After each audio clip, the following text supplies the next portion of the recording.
Perfect. Okay. So, hello everybody.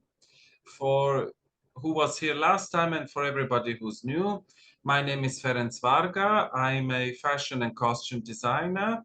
Last week, I spoke about the history of costume design in Western theater. And today I'm going to go and speak about movies. So I'm going to share screen immediately so we don't delay. So here we are. Hello, everybody. And where to begin? At the beginning, of course. So the movie industry. The movie industry, when we think about it, is not very old. It's around 100 years old. It's been around for a very short time, but it has a very interesting history. So it began somewhere in the late 19th century when the brothers Lumiere in France started making moving pictures. The first moving picture was several seconds long, and it was a little, what we would call now a video, a footage of a train coming into a station. It was such a new medium that blew people's minds away immediately. And quite quickly, it took up and started storytelling. So they started reenacting plays and everyday lives and stories on this celluloid ribbons that somehow became moving pictures. When it comes to costume, because costume is our main subject here, in the beginning, costumes were often simple and practical because they were showing mostly everyday situations, or if they did play reenactments. So they were most often borrowed from theaters and rental companies and so on. And there was no such thing in the early movies, there was no such thing as a costume designer. They didn't see the need to have someone to do costumes and to have a costume department in creating a movie. So usually the actors had also the responsibility to dress themselves. And usually the actors who had a possibility to get good costumes would get the part because they would come to the theater dressed in the role already for auditions. Everybody sees the slides, right? Yeah, good. Yes, Ferenc. Yes. But the movies took up very quickly. And very quickly they became longer and longer. When I say long, they were like 15 minutes long. So it's nothing compared to today's movies. And pretty soon, especially in the 20s, it became an industry. And the industry started having the need for a costume designer, especially when the famous producer Adolf Zucker and the director D.W. Griffin saw the movies that were produced in France. And this here, we have a wonderful picture of Sarah Bernhardt acting a role of Queen Elizabeth I. The costumes were done by Paul Poret. Most probably, this is a reenactment of a play because Sarah Bernhardt was the greatest dramatic actress in France at the time, and she in fact had her own theater. And her costumes were very well designed, and this one is designed by Paul Poret. So they quickly realized that they actually need a costume department. So it was already counted in the budget of a film production. But still, it was very much the task for the actors to get their own costume. And the first example that we would say in the film history, where a character is really connected with the costume, is the character Charlie Chaplin, who first appeared in 1914. And his signature outfit, you see the bowler hat, the jacket that is too tight on him, the baggy pants, and the big shoes that made him walk like a duck. It resonated with the public and gave the impression and the embodiment of humor. So even though it is said that he just collected it from a dressing room, that it's something that he picked up quite randomly, but it really highlighted the need to have organized costume departments on the movie set. And somewhere in the 20s, they started crediting slowly costume designers, but they were not really credited as costume designers, but for instance, because at the time in the 20s, we have the first stars emerging. And sometimes the stars would be dressed from New York or a famous fashion house and so on. And sometimes some of these clothes would be credited. These here are some of the first stars, the first faces of the silent movie era, the so-called silver screen. I mentioned here a few: Theda Bara, Rudolph Valentino, Gloria Swanson, Clara Bow, Greta Garbo, Douglas Fairbanks, Buster Keaton, Mary Pickford, Paula Negri. Some of these names may be even familiar to you because they had quite a big impact on the movie industry. In the middle picture is Gloria Swanson. Gloria Swanson was one of the most remarkable faces of the silent era. And here she's wearing a costume that is really representative of the jazz age. And it's quite contemporary for the time. On the right side, we have Theda Bara, who was the first vamp of the silent era, and she's dressed as Cleopatra. But even though you see this costume is actually quite provocative because she's semi-nude. And this time, you know, the 20s, as they say, the roaring 20s, the 20s in America was such a liberal time that it was perfect for a new way, or new artistic way to develop, which was the movie industry. On the left, we have Rudolph Valentino as the Sheikh, one of his greatest successes. Now, as they realized the need for costume design, of course, the most logical thing for any American company would be to import talent from Europe. As I said, they started crediting costume designers. So as they started crediting them, they wanted to have the best quality. So it was not enough to be dressed from New York and so on. They wanted international talent. And of course, the greatest talent was in France. The first talent that came to America, to the movie industry, was Roman de Tirtov, or better known as Erte. I talked about Erte a little bit in the last presentation because he was the most prominent and the most prolific artist, visual artist in the Art Deco era. And he was already very well known for his costume designs in review shows. But when he came to America, it just didn't go well. Even though he had the red carpet treatment, as we would call it today, his arrival to the film industry was very well publicized. Everybody was excited about having this wonderful artist in the film industry, but somehow it didn't work out.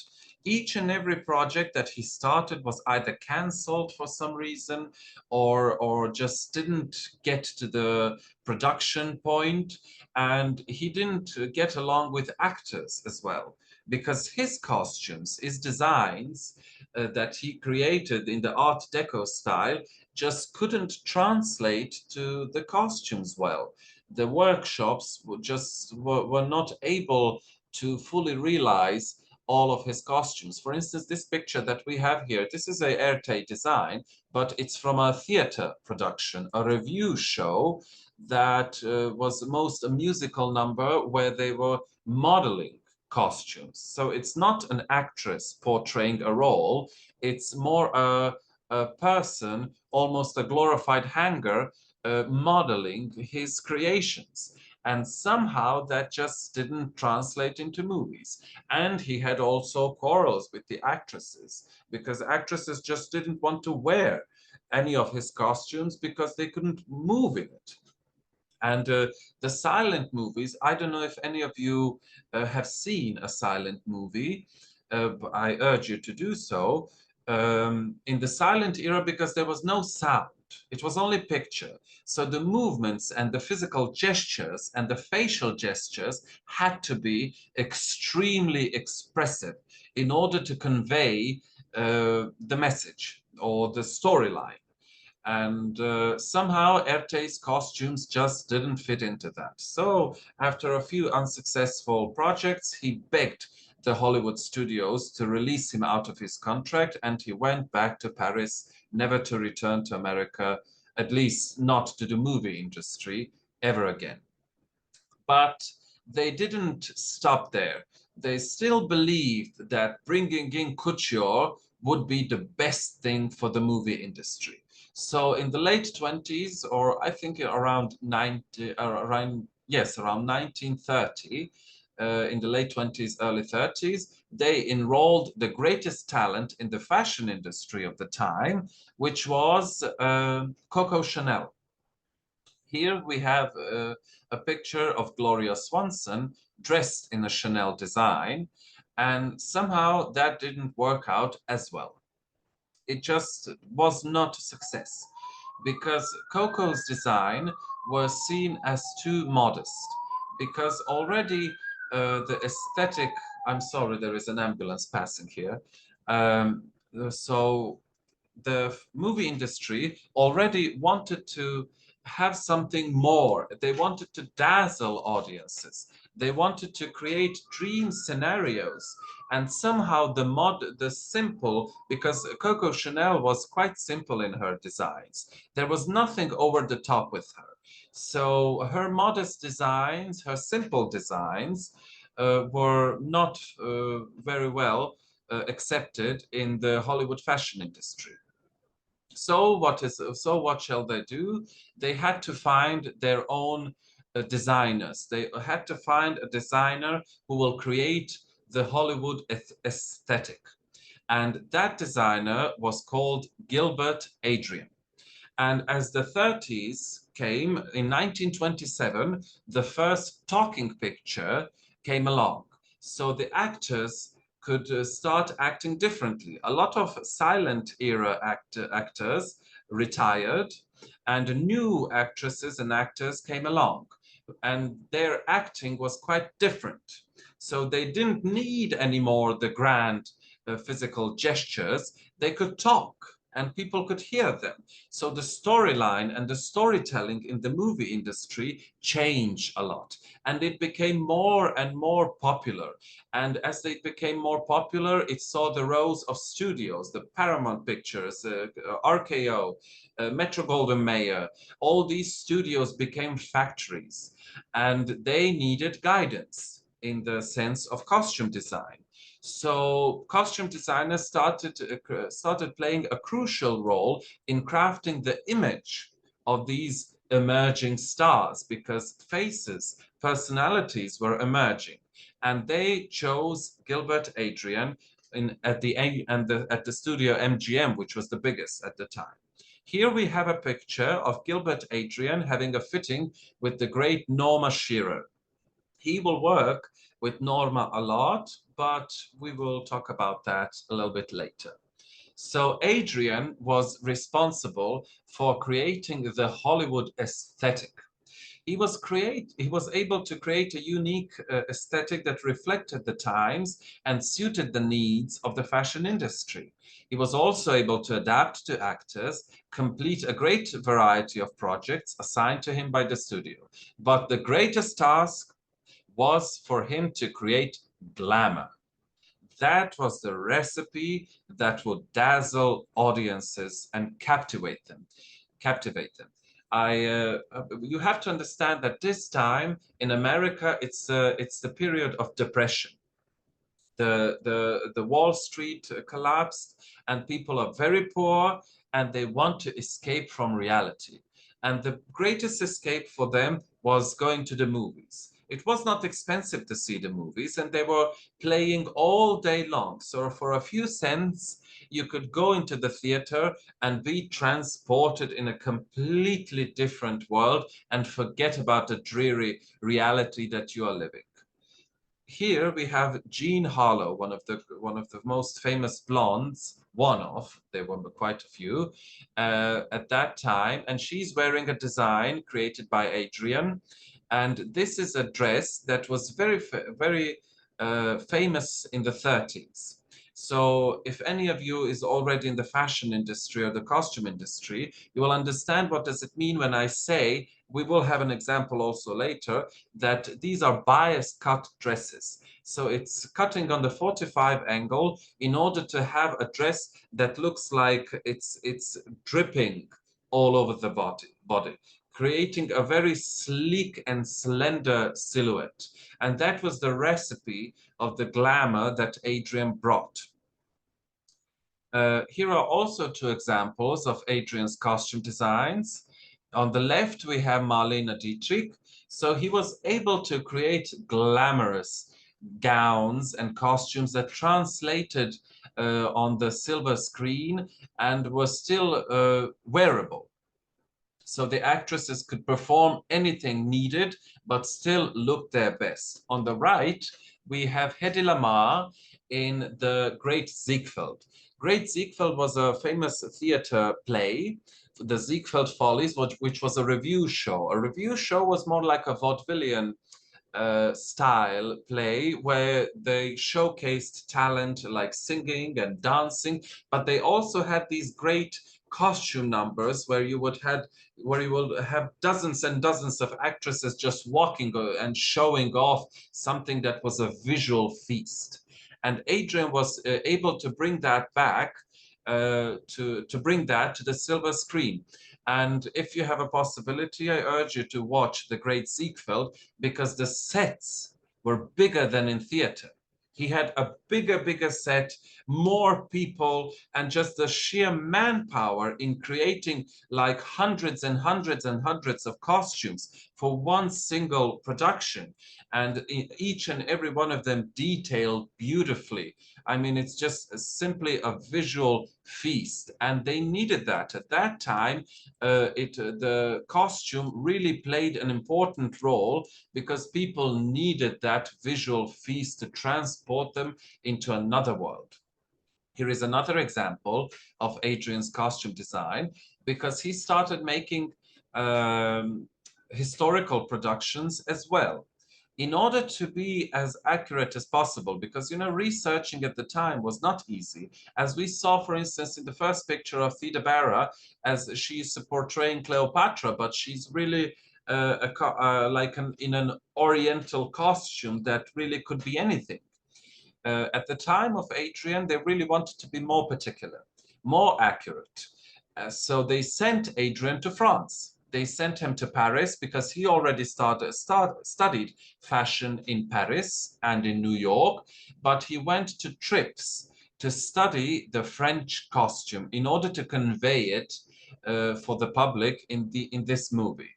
But even though he studied the court costume of the 18th century, he still portrayed it through the lens of American glamour. Because if you look on the left, it's a colorized photograph. The movie is in black and white, of course. This colorized photograph is, you know, when you see it, it's an 18th century costume, and you may even say immediately it looks like Marie Antoinette. So the silhouette and the identity is here. But in order to have the glamour of the time, he used unconventional materials. He used new materials, and in this dress, it's lame. Lame was quite new in the era of Art Deco, and it was used quite frequently because it was very shiny, very effective. So Adrian loved it in movie design, in costume design. And he went a little bit, when you look on the right side up, you see that he went quite overboard. So he understood the poetic side of a Rococo costume, but he went overboard in order to glamorize it. You know, the Europeans called the fashions in the American films vulgar. For them, for Europeans, this kind of costuming was completely vulgar, but it worked. It worked because it was dazzling. It was dreamlike. So here is another, I'm sorry.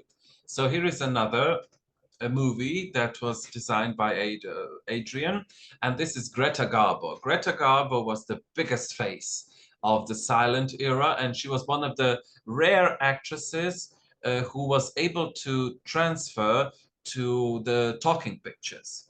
When she made her first talking pictures, I mean, I'm talking about, you know, little anecdotes from the movie history. When she made her first talking picture, it was such a big event that they didn't even need to do any commercials to publicize the movie, what the movie was. It was enough to write Garbo Talks, and everybody went crazy. So here is Greta Garbo in a movie where the costumes are designed by Adrian, and it's Camille. It's called Camille. It's based on The Lady with the Camellias, if any of you is familiar with the story. And that is set in the middle of the 19th century. So it's the time of the great crinolines. And Adrian gets it. He translates, as you can see, the locks in the hair and the silhouette and so on. He gets it. He knows what the silhouette is, but he still gives it this glamorous twist, as you see the embroideries of little stars and stars falling from the sky and all these motifs. They really relate to the Art Deco period, not the 19th century. So at the same time, there is also something that I would like to talk about when it comes to the work of Adrian, because, as I said, the movie costumes were influenced by the times and the tendencies of the times and the fashions of the times. But this is the first moment in the movie industry when a film costume is influencing the fashion industry. As it is written here, the single most important influence on fashion design in film history, as it's quoted from Edith Head, whom we will mention later, is the Letty Linton dress, worn by Joan Crawford, one of the great actresses of the golden era of Hollywood. Joan Crawford, this is a movie that was called Letty Linton, and it never really went into distribution. The movie had some kind of how you call that, copyright problem, and it never went into production. But the publicity images went around the country and became very famous. Now, at the time, as I saw you, a picture of Jean Harlow wearing that sleek satin dress that just dripped all over her body, this was quite different. An interesting anecdote is Joan Crawford was an emerging actress at Metro-Goldwyn-Mayer, and she was introduced to Adrian in order to create a personal style. And Miss Crawford was built a little bit the proportions of her body were not really perfect. In fact, she had really big shoulders, which was quite strange, and for that sleek dresses, satin dresses, was not really appropriate. It was famously noted that Adrian, when he saw Joan Crawford, he said that she looked like the female version of Johnny Weissmuller. Johnny Weissmuller was the first Tarzan, and he was a competitive swimmer because she had these broad shoulders. And he didn't really create a silhouette for her in order to hide her shoulders, but he thought about emphasizing it. So he designed this dress for the movie Letty Linton, which is a white chiffon crepe dress, where you have all these volante, or how you call it, on her shoulders, all gathered and creating these big puff shoulders. And this silhouette, when it appeared in publicity shots, it became so famous that all the women across America wanted to wear this dress. The studio even had a contract with Macy's, the famous department store in America, who created a $10 version of the Letty Lincoln dresses, and they sold supposedly 50,000 of them. So it was so influential. It created, so it was called the period when this dress became famous. It was actually called Romanticism, because the dresses before were quite elegant and quite sleek and quite feminine. This was so girly. This was so thrilly, and it just swept all over America, and everybody wanted to wear it. And it influenced the fashion. Here we have another depictions, because all the other costume designers and all the fashion designers at the time started creating dresses inspired by the Letty Lincoln dress. And fashion is not an island. Fashion is always a response to something. And that's the first instance when a movie costume became influential on fashion. And that idea remained quite prominent in the golden age of Hollywood. And the Letty Lincoln dress was so famous at some point that even prom dresses, for prom photographs, girls would all dress alike. And in the 30s, they all wanted to dress for prom like the Letty Lincoln dress. And you would see even pictures of all the girls wearing the same dress inspired by this one. So it was really a big moment in costume design history. One of other notable works done by Adrian was The Wizard of Oz. The Wizard of Oz was a phenomenon in Hollywood. It was the first time, it was the most, not the first time, but yes, actually the first time. So The Wizard of Oz and the Gone with the Wind were the first movies realized in Technicolor. It was the first time when color can be applied to movies. So the costumes can translate even in color. So we have another dimension. So it's not anymore the silhouette, the light, the dark, it's the shininess of the costume. So finally we had color. It was very expensive to create such a movie and very difficult. But, they made it up for it in the box office. And these costumes became quite famous because they were the fairy tale quality of it. The Dream Factory. Now, at this point in history, the movie industry became a factory. So all these movie studios employed thousands and thousands of people. So the costume departments became quite vast. From creating costumes to filming, you had hundreds and hundreds of people constantly working. Here on the far left, we also see Jean Harlow in that famous bias cut dress. And for instance, this is the respect for the costume and how much it was important to take care of them is, as you see, she's leaning on some kind of a stool. So she was not allowed to sit on set in order not to wrinkle the costume.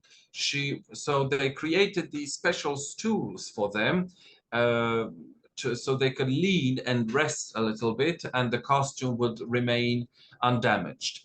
And above her, you see a picture of a wardrobe department at the Metro-Goldwyn-Mayer. I mean, you just see it's just one angle of it.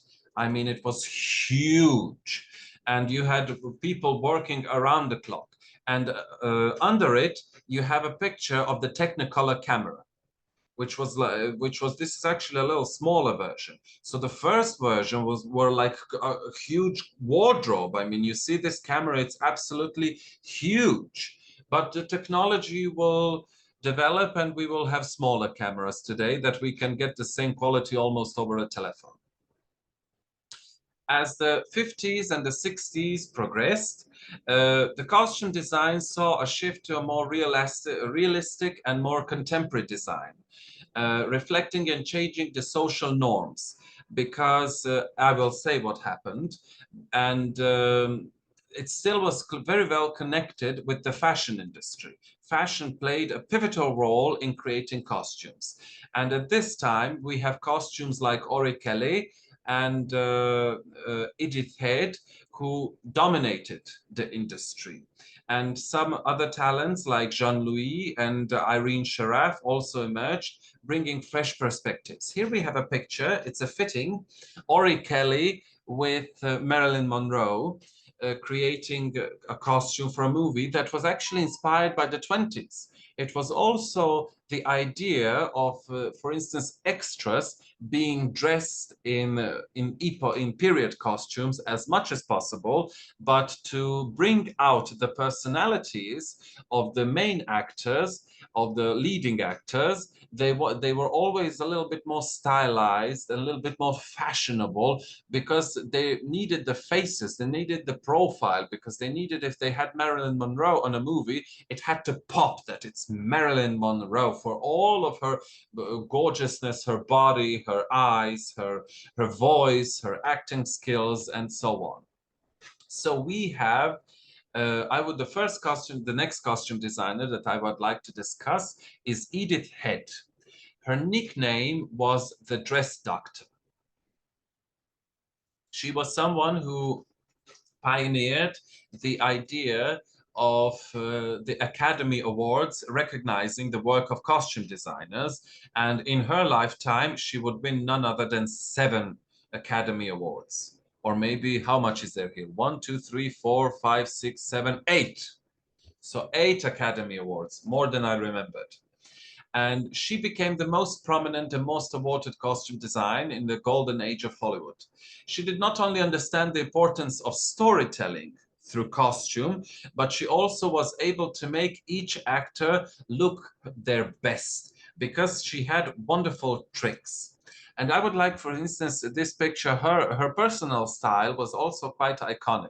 And you see this interesting charm necklace that she's wearing. It was actually made out of, it's just now a little story. It was made out of opera season tickets that were made in metal enamel, and she put it on a chain and she wore it. It's from the 19th century, and she wore it all the time. It's a piece of costume jewelry, but it became very famous, and Elizabeth Taylor always wanted to have this necklace. And when Edith Head passed away, she left Elizabeth Taylor this necklace in her will. I don't know if anybody finds it interesting, but I wanted to say. It is. It is for sure. Thank you for these little spicy things. Very nice. Very nice fact. Edith Head, her career was actually based on a little lie. Edith Head was working as a teacher in the 20s in America, when women actually got the right to vote. They got the right to vote in the 20s, so not that long ago. And at that time, she was a school teacher in a design school.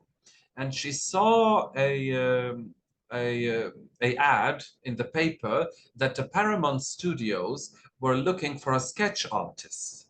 And as she was teaching, I think she taught French in a design school. She gathered, or actually we can say stole, works of her students who were art students there, and she created a portfolio from the work of all these students in order to apply for a position of a sketch artist at Paramount Studios.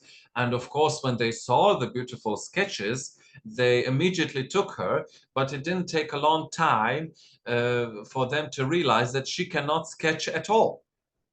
But she had something. They didn't let her go. They kept her on, and she learned the craft in the studio, because she was a very quick learner, and it was quite obvious that she has a natural talent.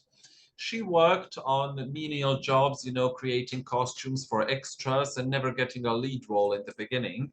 And then at some point, Paramount Pictures in the 30s went bankrupt. And they needed almost bankrupt. So it was at the verge of bankruptcy, and they needed a hit movie. And they turned to Broadway, where they looked for none other than the famous Mae West. Mae West was the biggest thing on Broadway, and they would do anything possible to get her to come to the movies. And she agreed to it. And it was also it is also very interesting information that she was the first woman in the history of cinema who had control over her projects.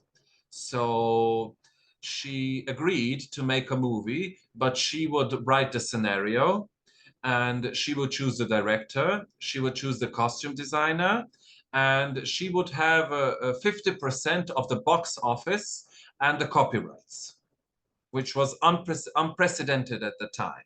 And she made her first movie was She Done Him Wrong. And that first movie, so the 50% of the profits went to her. But the other 50% was enough to pull Paramount Pictures out of bankruptcy. It was so successful. So here are pictures from the movie She Done Him Wrong. And the costumes were actually designed by Schiaparelli. Schiaparelli from Paris worked with Paramount Studios on quite a few projects, but she never really came to America, so she would just send sketches to the studios. And Edith Head took over. Edith Head took over and redesigned the costumes, because she realized that to want to work with Mae West, one really has to be a hands-on costume designer. Mae West, who was famous for her double entendres, famously said, "Design a costume loose enough for me to be a lady, but tight enough to show that I'm a woman." So they had to find a way. And Mae West was actually a very short woman, and that didn't translate very well on the screen. So they really had to use tricks in order to make her more, to make her figure more suiting and more attractive. So as you see, if you see the middle picture, Mae West is a little bit disproportionate here. Her legs look strange and her head looks a little bit too small. And there is a reason for that. They kept her a little bit chubby. They didn't want her to be stick thin. They wanted to be a little bit weight on her. And then they used corsetry to lower her waist, and she wore very, very high platforms in order to make her legs look longer. Because you see, when you see her height, her arms look actually quite short. And that's because her body was practically molded to look a little bit more taller. And that's where Edith Head really learned the trade of how to manipulate a costume to make the actor look as good as possible. And we are talking about quite primitive times compared to today's technology and so on. And on the left, we here see a very young Cary Grant. Cary Grant would become the most famous leading man in the golden age of Hollywood, and he was also almost undiscovered.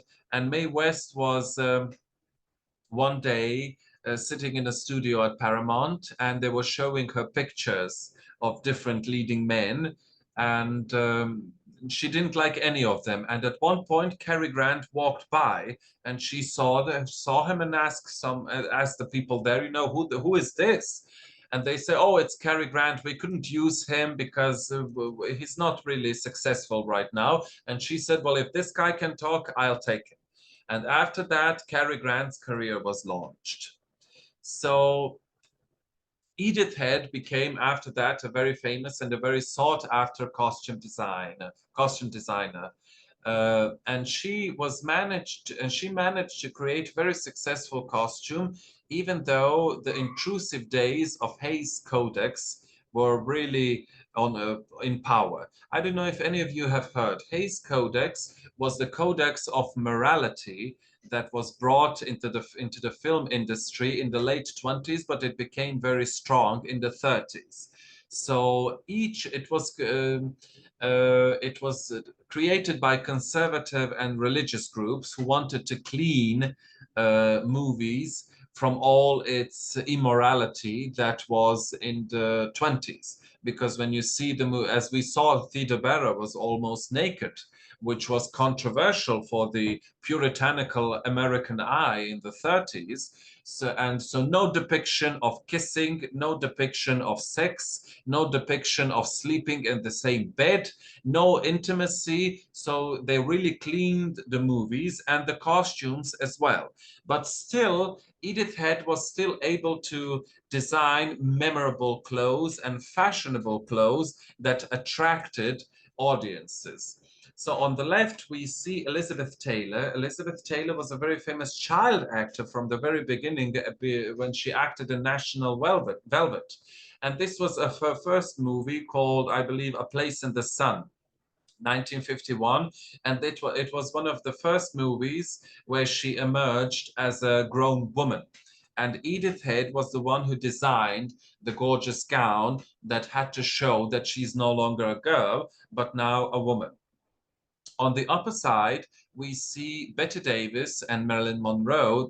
This is the first appearance of Marilyn Monroe in the movie, but this movie was more important for Bette Davis.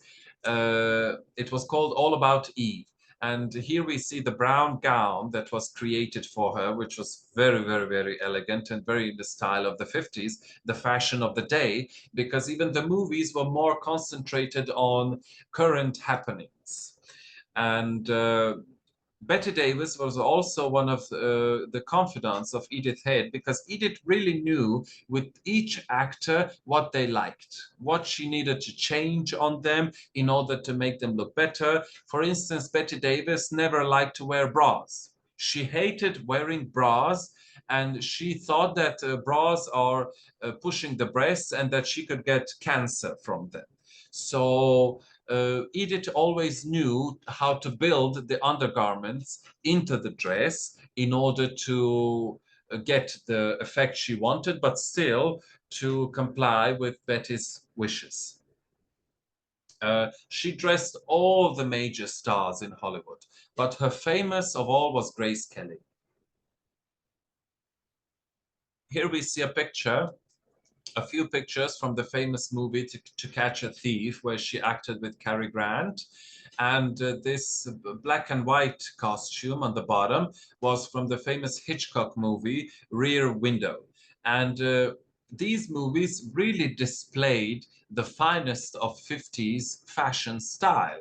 And Edith really adored working with Grace Kelly, because in her mind, or she stated it openly, that Grace Kelly was the only actress with no faults. There was nothing to correct on her, no problems with the shoulders or the breasts, with the hips or the legs. She had the ultimate perfect figure, and that's why it was a great, great pleasure to dress her. This is another movie where Edith Head designed the costumes. It was called What a Way to Go with Shirley MacLaine. It was a very simple love story of a woman marrying rich, but the costumes were actually quite abstract. And it was a movie created just to have good costume. It was the reason of the movie was to showcase, pardon, the best of Edith Head's abilities.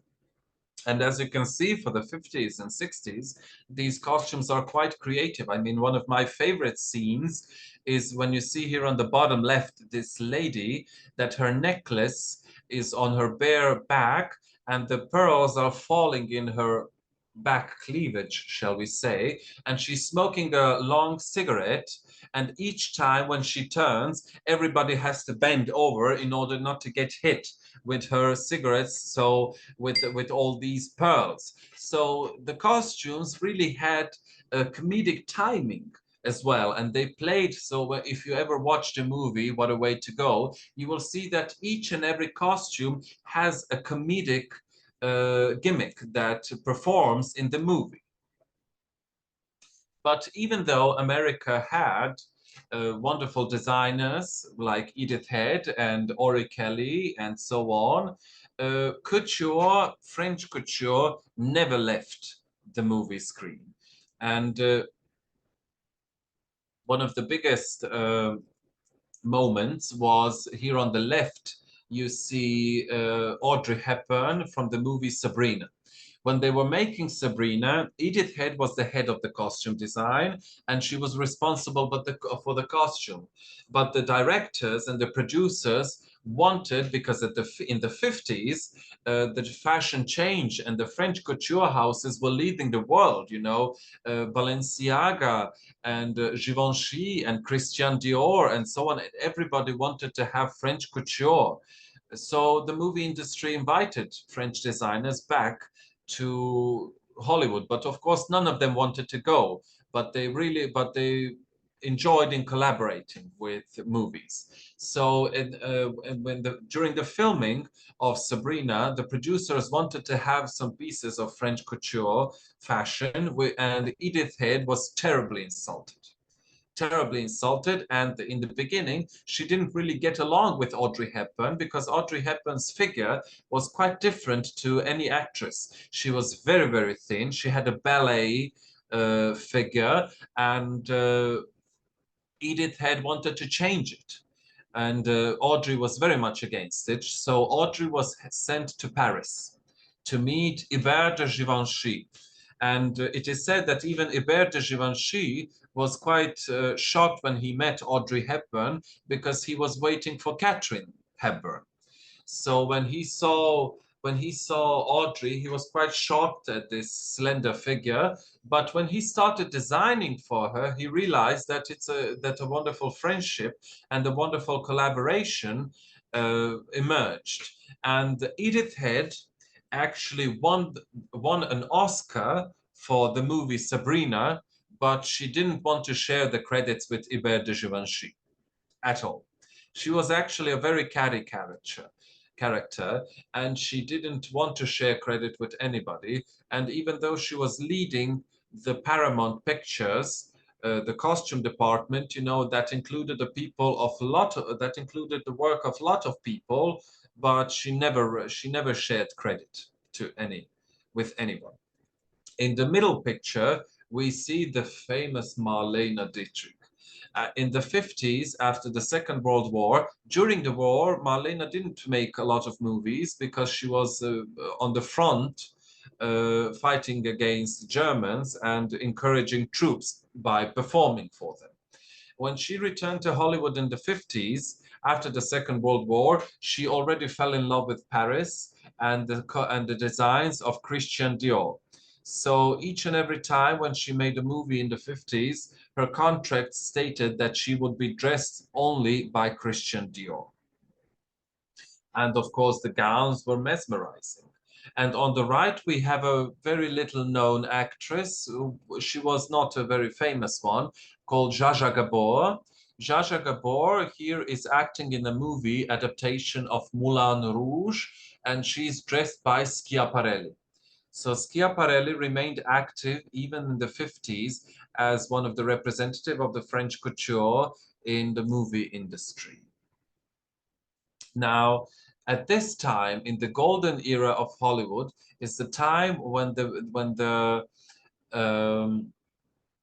costumes become iconic. Costumes, because they relate to personalities. They relate to the personal style of the actors that were created by these costume designers. And the costume designers were actually very close confidants of these actresses and actors. Edith Head was very well known for that. She was a very, very close friend with each and every actor. And also, for instance, Marilyn Monroe, Ori Kelly designed most of her costumes, and he was her closest confidant. And you will see, you know, when you see these costumes, when you see the white dress that lifts because of the wind from the metro, you already know that it's Marilyn Monroe in the movie 7 Years of Itch, or you see The Gentleman Before Blondes, or you see Audrey Hepburn at Breakfast at Tiffany's, or you see Anita Ekberg in the famous Dolce Vita, or here you see Vivian Lee in Gone with the Wind. So these costumes really had to suit the personalities, and they became synonymous with the actresses, and they remained an image forever. And in the middle, I jumped over Elizabeth Taylor in the role of Cleopatra.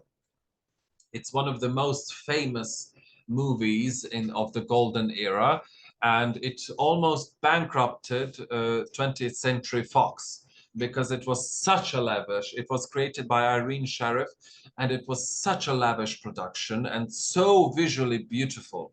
I urge you to see it. It's not dramatically. It's not a very good movie, so much that even Elizabeth Taylor didn't want to go to the premiere of it, because the original movie was something like 5 or 6 hours long, and they had to cut it to suit an audience and to be maybe like 2 hours. And after that, Elizabeth said that it's garbage and she doesn't care for it. But it still remains one of the most famous movies of all time. And it still has a great connection with fashion, because Irene Sheriff created a beautiful, beautiful wardrobe for Elizabeth Taylor in this movie, but it was still inspired by fashion and using modern fabrics in order to convey the glamour of Cleopatra, because each and every time when they made a movie about this great character, they made a movie about a powerful character that could really suit the idea of glamour. And actually, Elizabeth Taylor in the role of Cleopatra, that was the first $1 million contract in the history of Hollywood. But sadder days are coming for the Hollywood movie industry. In the 60s, more and more actresses and actors became freelance. The winds were changing in the movie industry, and the studios were losing actors, and it shifted towards a different style, but we will talk about that. In the meantime, I would like to mention that at the time when in Hollywood it was all about glamour and fantasy, in Europe, especially in Italy, there was a neorealism movement led by led by none other than Luchino Visconti, who was a very, very famous director. And he started working with a costume designer called Piero Tossi. And the movies, even though the subjects of the movies were not always grand, they really insisted on being hyper accurate when it came to location, lighting, and costume. And it went into grand historical movies. Visconti began to work with Tossi, and it was very important that the director and the costume designer was like-minded, because these projects were very, very, very demanding. And Tossi enlisted the great tailoring house called Tirelli, that is still a very famous costume tailoring workshop in Italy. I will show you a few examples of Piero Tossi's designs. He was someone at the time who was unsurpassed when it came to understanding a historical costume. And his costumes were really created with the quality of the real thing. So when he designed costumes, very often you couldn't tell if it's a replica or if it's the real thing. He really understood the historical costume. He had an unsurpassed sense of realism, and I mean, it's just unbelievable. His work, for instance, this is a famous also movie by Visconti set in the 1850s. Here we see Claudia Cardinale, and you see the lighting, it's like an oil painting from the time. You see in the bottom picture, it's really the exact replica of the 1850s. And you know, hundreds of these costumes were made, and each and every one of them precisely to suit the period. And you could easily mix it up and say that it is an original taken from a museum. But also, this is another work by Piero Tossi, Fellini Satiricon, which is, as you can see, it is not a period proper costume, meaning that it's the reality. It's a little bit a grotesque portrayal, but you can immediately see the period. You see that it's Roman times. There's no question about it. And when you see, for instance, the picture down left, if you ever studied Roman sculpture, you would actually see that it is very historically accurate with each and every detail, even though it is exaggerated in color and in textile. You really see that it's based on research. It's based on knowing the historical costume, and it's simply, the work is amazing. He is, in my opinion, one of the best designers in the history of costume design. Here we have a costume that is a little bit more on the fantasy side. It is Maria Callas in the famous movie Medea, done by Pasolini. And you see, it is more of a barbaric portrayal of Medea, you know, more of an Etrurian or of a Mycenaean style. So it's not really, well, you wouldn't say that it's stereotypically Greek, but it still has the spirit of antiquity, even though it's endlessly creative. It has the unsurpassed spirit of the antiquity, and you see all the details. You see that it's a pleated draped costume like the Greeks liked it, with the little fibulas, and you see the gold work. It's really the silhouette, and it's of the antique jewelry. So I mean, it's one of my favorite depictions of costume in movies. It's simply breathtaking. Now, what happened? How it happens in Hollywood in the meantime? Big changes are taking part. The studio system was over. I personally believe that Elizabeth Taylor is the one who single-handedly destroyed the studio system, because studios, they owned actors. If you were under a contract with a studio, they were brutal with you. You had to film 6 days a week, and there was no such thing as resting, or you couldn't choose your roles.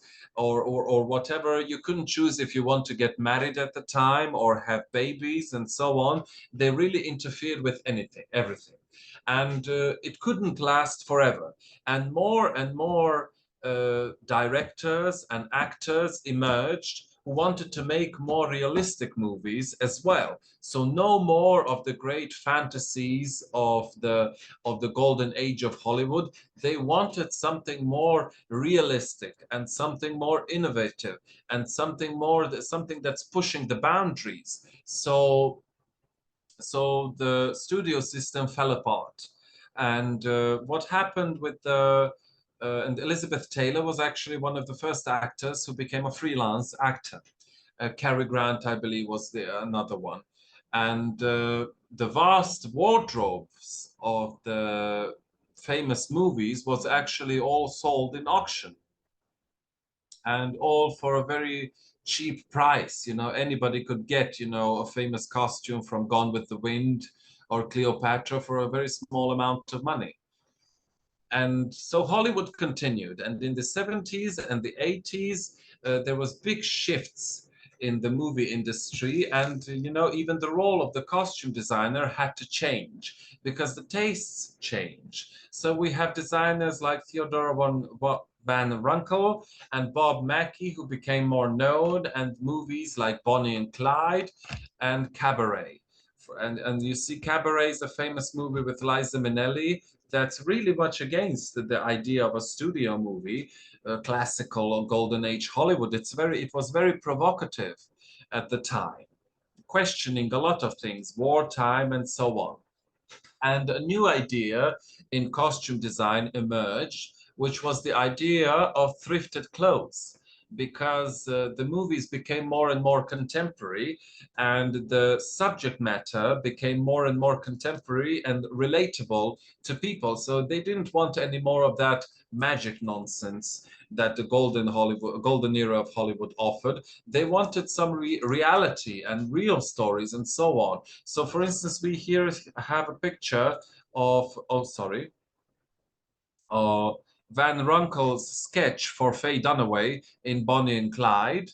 And you see that the dress is actually something that could be thrifted. So that was a big change in costume design, that they started thrifting clothes and not only designing. So a new style of design happened when you know, you didn't have all, you had to collect a lot of clothes. You had to run around the vintage stores and markets and also rental costumes and so on. So you started collecting. So you had to be quite creative, not only in designing a costume, but in trying to find the proper pieces, because it was not always the budgets became quite smaller and smaller because they didn't have the budgets of the great studios, and the studios didn't exist anymore. So the budgets were quite smaller, and the movie industry was somehow reinventing itself. But there was a new genre that really had the importance, that really showed the importance of the costume design and the costume designer's expertise in creativity and innovation, and that was science fiction. Here I have a few pictures of the Star Wars Episode 4, which became the most famous one with Princess Leia and all the other characters. And it required innovative ideas, and these new genres really show that no progress can be made without the inclusion of the costume designer. And here is one style that I want to show you as it evolved, and the subject matter of superheroes. You know, superheroes and comics were always present in America and Hollywood, and they were often depicted already in the 60s and 50s in the movies and television shows. But you know, creating a costume of a superhero really shows the development of the craft of a costume designer. So as you see on the left, if any of you have seen comic books of Batman and Superman, you know how they look. They always look very strong and very muscular, and their clothing is minimal in order for them to fight crime and all that.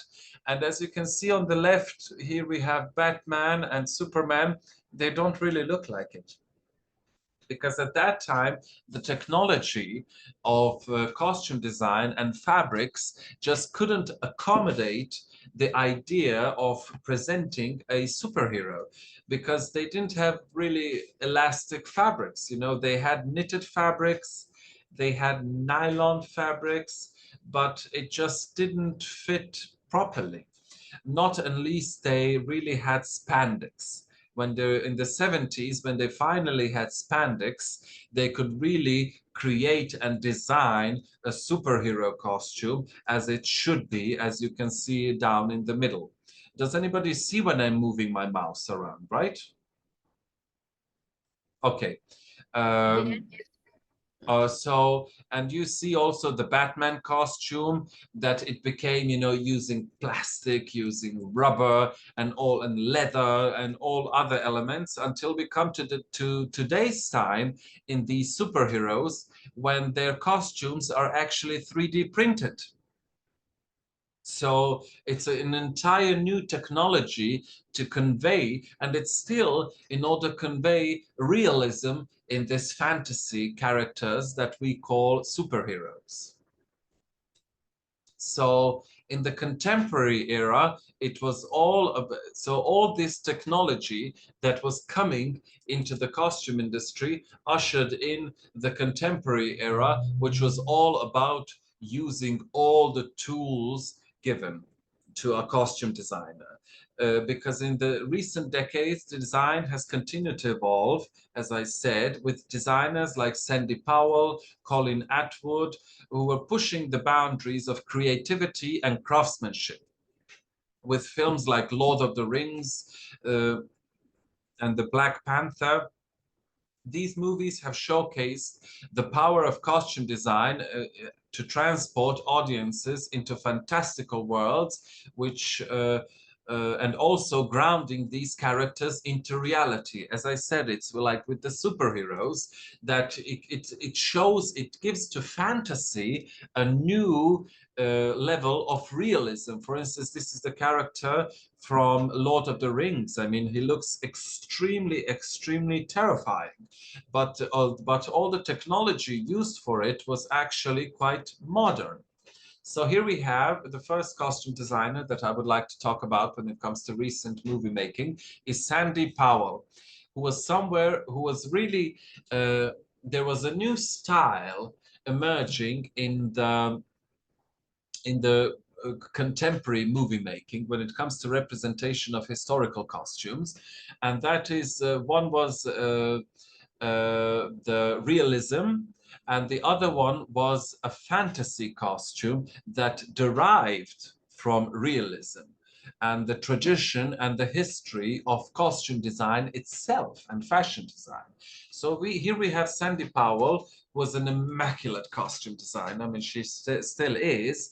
And you see Shakespeare in Love and Orlando and other movies where she did when she did historically accurate costumes with beautiful details. Because at this time we also have to understand that research is also quite easier than, for instance, it was in the 1930s when Gilbert Adrian created Marie Antoinette. So you didn't have to travel to France necessarily in order to understand a French robe à la volante and so on, robe à la française, sorry.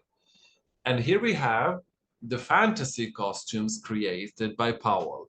And these are the costumes for the movie Cinderella. Now you see a very clear historical reference in this fairy tale movie.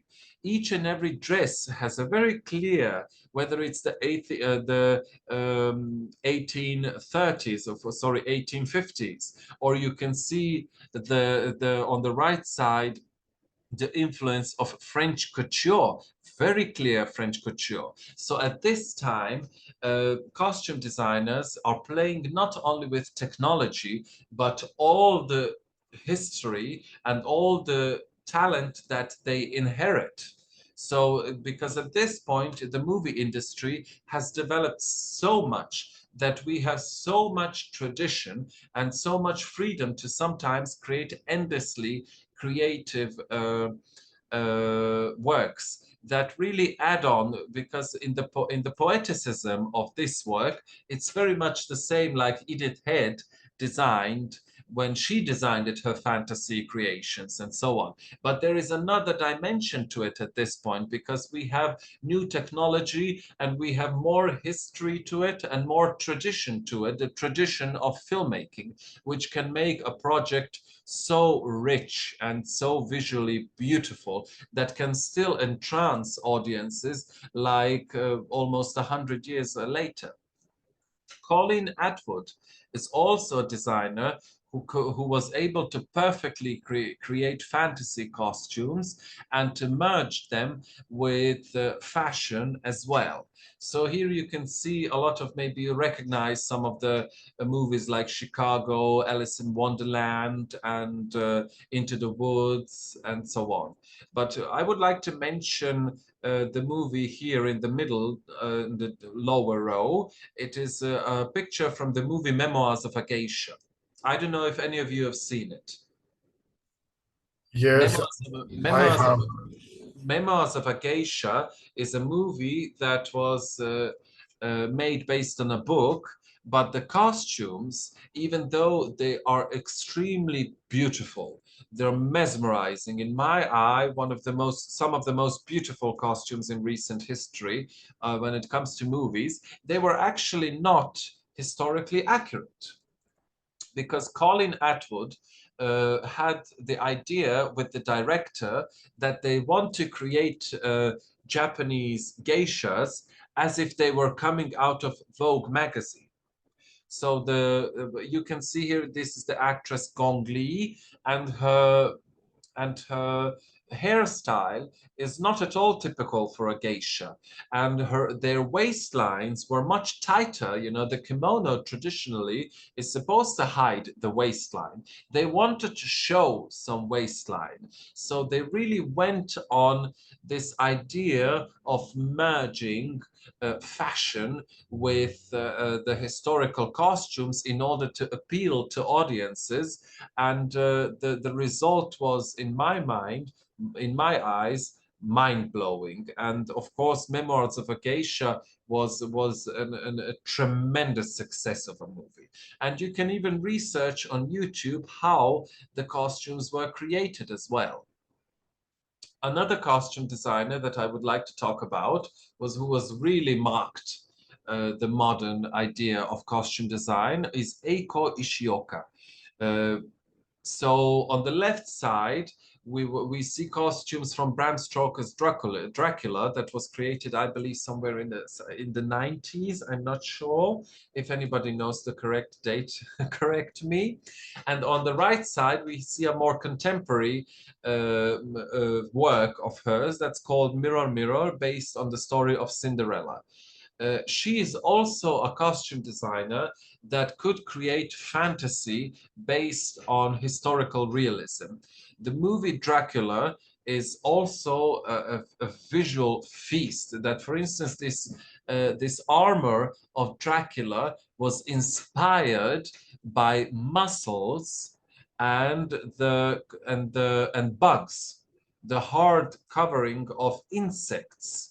I mean, just the mind, how it travels. And on the right side, the costumes for Cinderella and her evil stepmother are simply fantastic. You know, they are so dreamlike. And these costume designers understood what's very important to know when you're a costume designer. They understood the silhouette. They understood how clothes are made, because these costumes are actually quite demanding. And they always played, you know, when they want to have a fantasy world that's based on some kind of a historical period, they always mix it. You know, sometimes the extras will be in period costumes and the main characters would have something that pops, or maybe another way around. Another costume designer that I would like to mention is Milena Conanero, who is one of the most celebrated costume designers of our time, but she was a student of none other than Piero Tossi, who I actually mentioned earlier. And her work is also on this mixture of history and fantasy, is just unsurpassed. On the left side, you see Marie Antoinette. The costumes were based on realism, but the colors, the treatments of the hair were stylized quite a lot. Also very similar to the idea as the Memoirs of a Geisha were created. They really wanted to have Marie Antoinette as if she was in vogue. And all these movies were actually quite successful because of fashion element. And on the right side, we also have the Grand Budapest Hotel, for which she designed the costumes as well.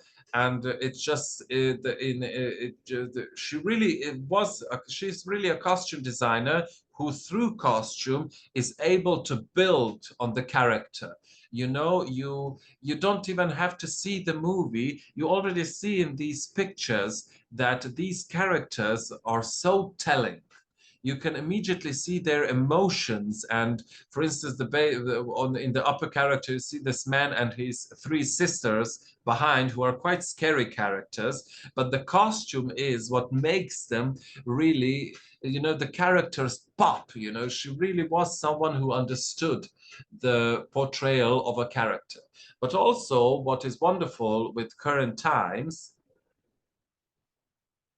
is the fact, oh, I'm sorry, my throat is drying so quickly, is the fact that in this day and age, in current times, in modern times, we have the best of historical accuracy in a movie.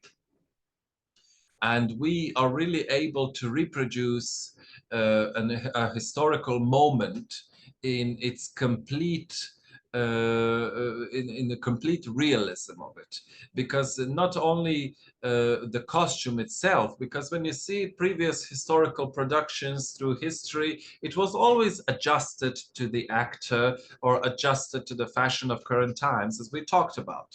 But in the modern costume design, we really have costume designers who emerged creating designs that were completely historically accurate. For instance, we have Kate Winslet in Titanic. You know, they went and they go all the way in even creating the undergarments.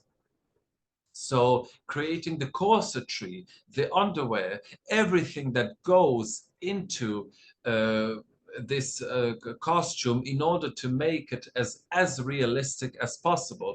So in modern age, we really had this hyper realism that is critically very much accepted and admired, because today's audiences, you know, were in the 1930s, when a person went into the movie theater and they saw Marie Antoinette, the movie, they didn't know how Marie Antoinette really looked like. You know, these people were most often even poorly educated. It was a depression. So it was the most important task of the movie to create a fantasy world for them, for the public to enjoy. But in modern times, people are much more educated. And if you create, especially today, when you put out, for instance, this is Keira Knightley on the left in the movie The Duchess, and we see this is an 18th century costume. You know, one can go into a library or go online and check if this is actually accurate. So people are much more knowledgeable. So in order to create a realistic costume is a much bigger task than it was for earlier in history. The fashion industry came back to the movies in the 90s through a different kind of strategy, and that was product placement. So the fashion houses were still very prominent in the movie industry, but they acquired a different form. So it was the most famous fashion house that leans on product placement is Chanel, and most recently Chanel appeared in the new Barbie movie. Or we have on the left, we have the film Coco Chanel and Igor Stravinsky, where Karl Lagerfeld himself when he himself designed the costumes.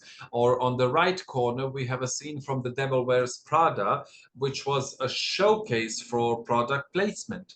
And there are a lot of movies and TV series, like here Sex and the City, which revolve a lot around product placement. So the costume designer becomes more of a stylist, and they would work together with fashion houses, and it's a very beneficial collaboration for both. So it's something that is also part of the new wave. But also in today's time, I wanted to show this as well. So I called it the ultimate fashion fantasy, where the idea of fashion and couture meeting historical costumes. So some of you may recognize these are costumes from the famous television show Game of Thrones.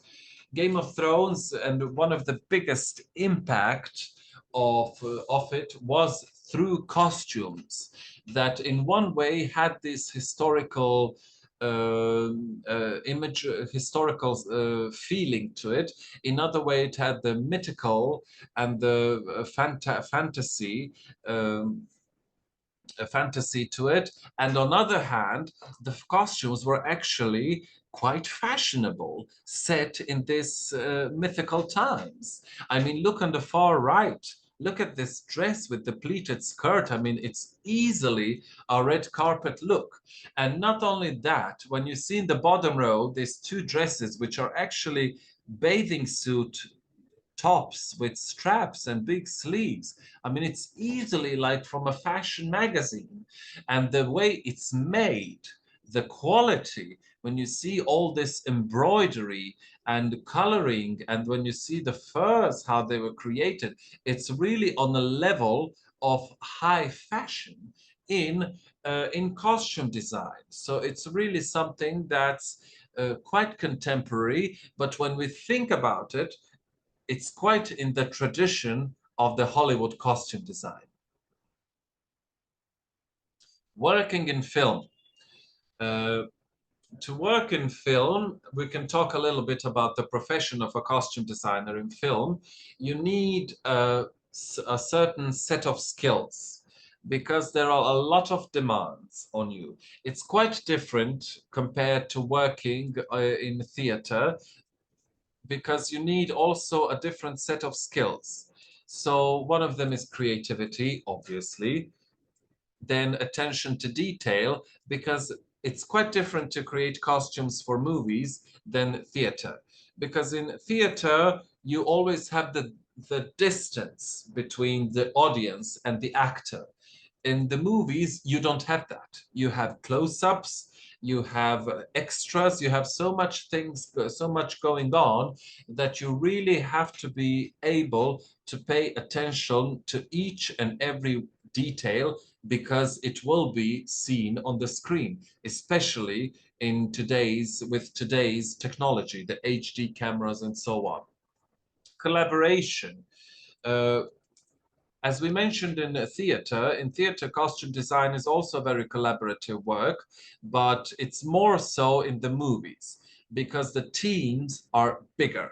And you know, with the theater, you create a play, and when you create it, you give it away and it's on.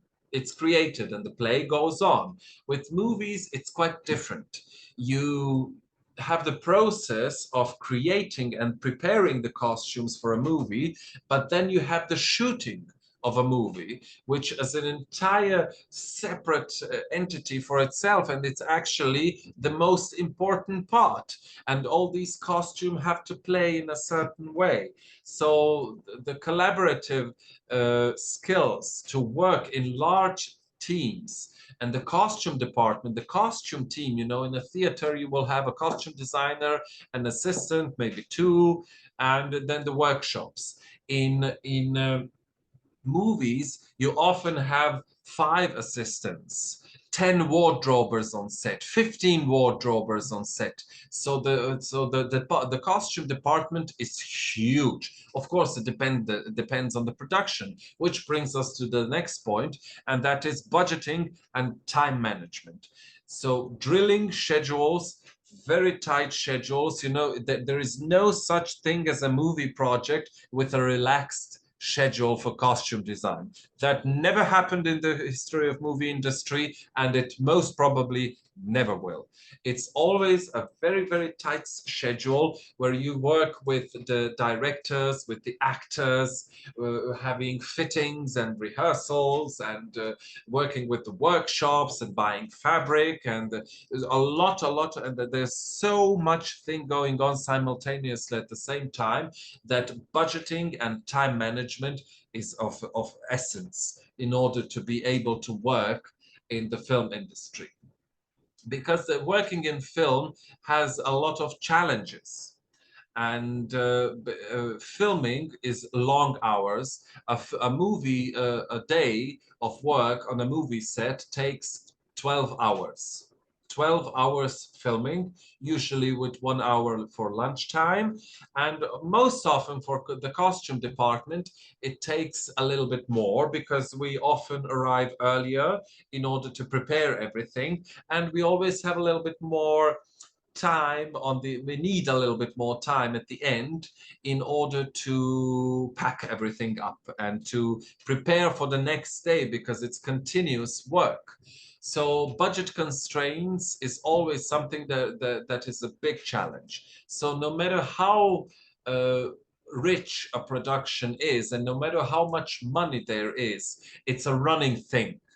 So as the production goes on, there are always running costs with the costume, with all the other departments as well. So you always have some budget constraints in certain moments. And collaborative nature, because you're working with a lot of people. Everybody works together on a movie set. Here I have a few pictures so you can see how a movie set looks like. With the costume, you see one actor and how many people tends to one actor, and you see how the filming process goes on. On the upper picture, I don't know if anybody recognizes, it's me on a movie set.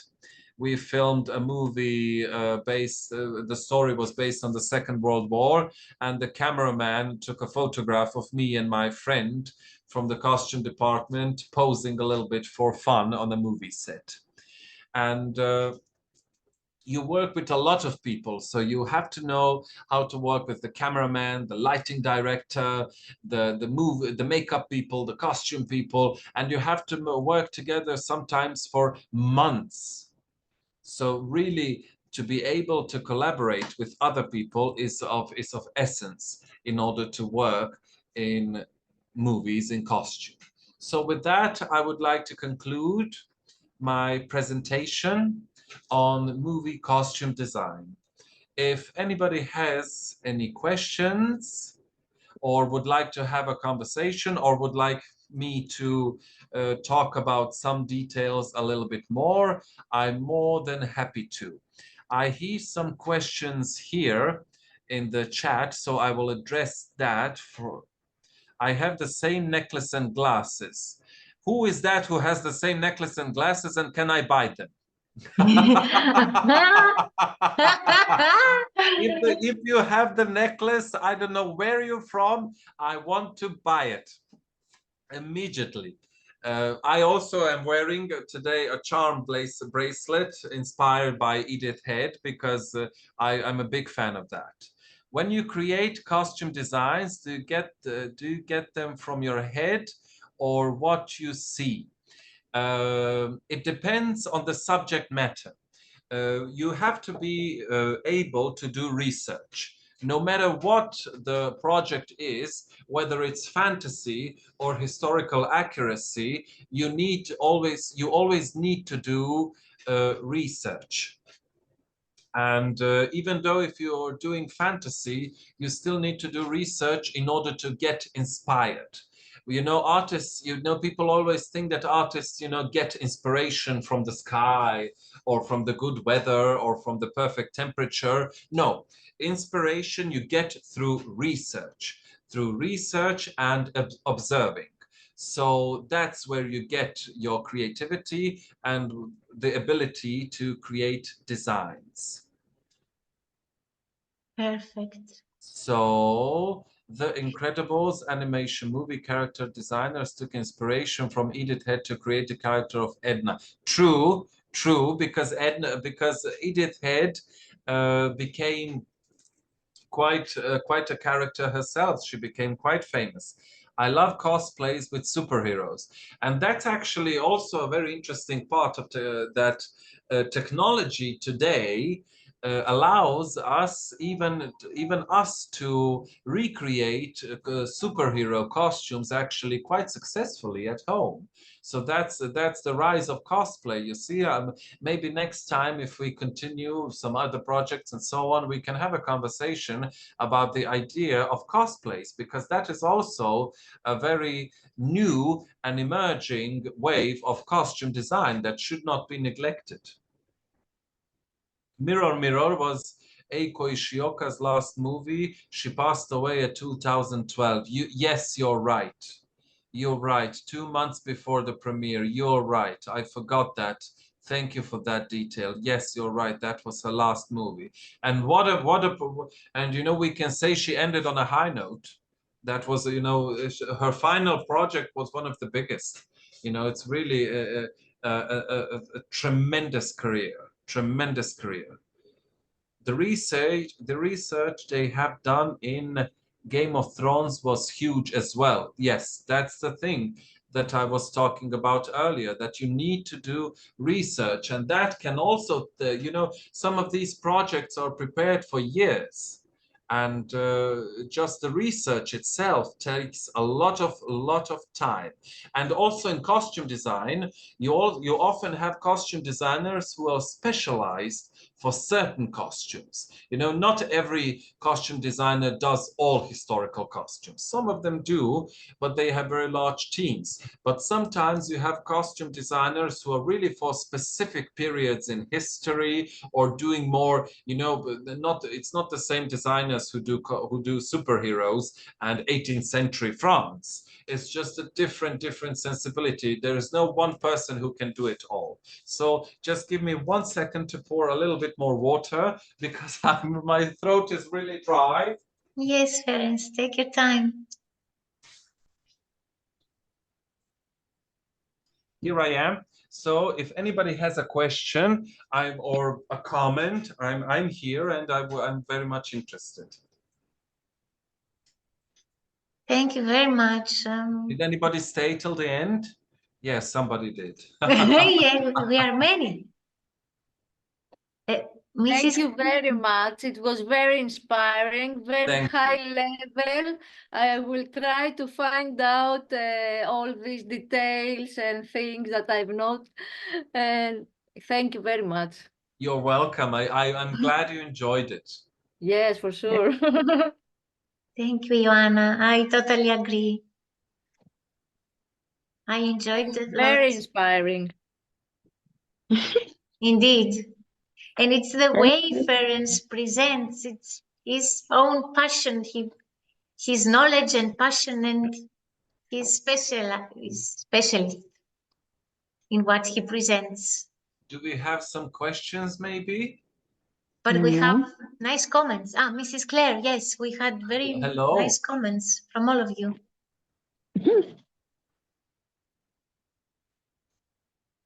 Hello? Mrs. Claire? Maybe the connection is not good. Maybe just her microphone stayed turned on. Yeah. Yes, she had a question, Mrs. Claire Ferenc. You read it in the chat. She asked. Yes, I already answered her question. Yeah. No problem. Yes, okay. She said yes, okay. Yes. Okay. Okay, Claire. Does anybody have a question or something that they would be interested in? Well, I want to add something. Yes, please. I don't have a question. I've seen most of the movies you showed us today and analyzed them myself. So I want to add something on Pasolini's Medea. Yes, because please. The costumes are really difficult for most of people to understand. Medea herself was born from King of Kohlis, 80s, and Yes. the goddess of witchcraft, Yes. Hecate. So when we see Medea's costumes, there are so many engravings of Yes. magical talismans, and most of the people, they, of course, they are not. Not all of us are deep into Greek mythology. Yes. And I also had been asked before about the costumes because men can't understand them quite well. They are like Greek costumes are, you know, these very sculptural linens and all of this. Yeah. And usually people, when they think about Greek costumes, they see Roman sculptures, not even Greek sculptures, or they see what's remained of Greek reliefs that are now white. And they don't realize that it was actually, once upon a time, it was very much rich in color. So when we see Medea, even though it is stylized and poeticized in some way, it very well may have been quite historically accurate in the sense of rich color and so on. And it is really, it's a masterpiece in my opinion. That's the same problem everybody have with Egypt, ancient Egypt as well. There was so much color everywhere, and many people don't quite get it because we don't have a lot of visual reference. Yes. Yeah. Yes. And for instance, for Medea, an interesting, Medea is also one of my favorite Greek tragedies, because Medea is actually the first villain in the history of theater who goes unpunished. And Maria Callas, that was her first and only movie, and Luchino Visconti actually worked with her in theater, and he begged her not to do this movie because he thought that Pasolini cannot create a good narrative for her. And it is true, you know, no matter, even though Medea was visually appealing, it was not a commercial success. But Maria was such a perfectionist. It was filmed in Turkey, I believe, that she worked so hard on the movie set that she forgot that she's not in the theater, that she's outside on the sun, that she fainted and got sunstroked quite a few times. Yeah, during the filming. She was a very, very heavy perfectionist. Yeah. Ferenc, you have two questions. They just dropped in the chat. All right. All right. Yes. The reason they have Game of Thrones. Can costumes build a character? Characters? Can costume build a character's character? What would be the difference between this character in a film and in the theater? All right. So yes, the costumes adds on it, definitely. Because without it, we don't have the visual factor of what an actor, you know, for instance, a good moment is when I talked about Edith Head's design in the What a Way to Go. That, for instance, it was a comedy, a situation, a romantic comedy, and the costume added to the comedic timing because the actress was able to play with the costume as well in order to convey this capricious character. So yes, a costume definitely builds a character, and very often when you work with the actors, you had to discuss that with them. So some people, even when they approach in designing a costume, they work with the characters quite closely with the actors themselves in order to bring out the best. And the difference between film and theater is, I would say, the attention to details, especially in period costumes. And it's a different kind of approach, because in the theater, it's all live and it's all now. And everybody, you see all the full figures, nothing can be hidden. It's all on the stage. But in the movies, you can use much more manipulation and wide shots and close-ups and cut it in the cutting room in order to manipulate your character more and to bring out the qualities that you want to show in the movie. Yes. I think Johan and Lida, they took a nice answer. And Catherine says we want Ferenc again. Oh, I would love to. I would I'm love waiting for him in the next also. Yes, Yes, maybe next Ferenc. time we can talk a little bit about cosplay costumes as well. It would be very nice. Yeah.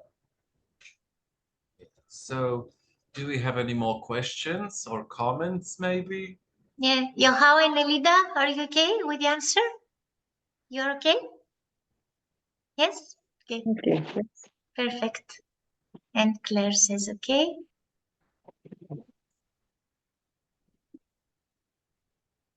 Nice, very nice.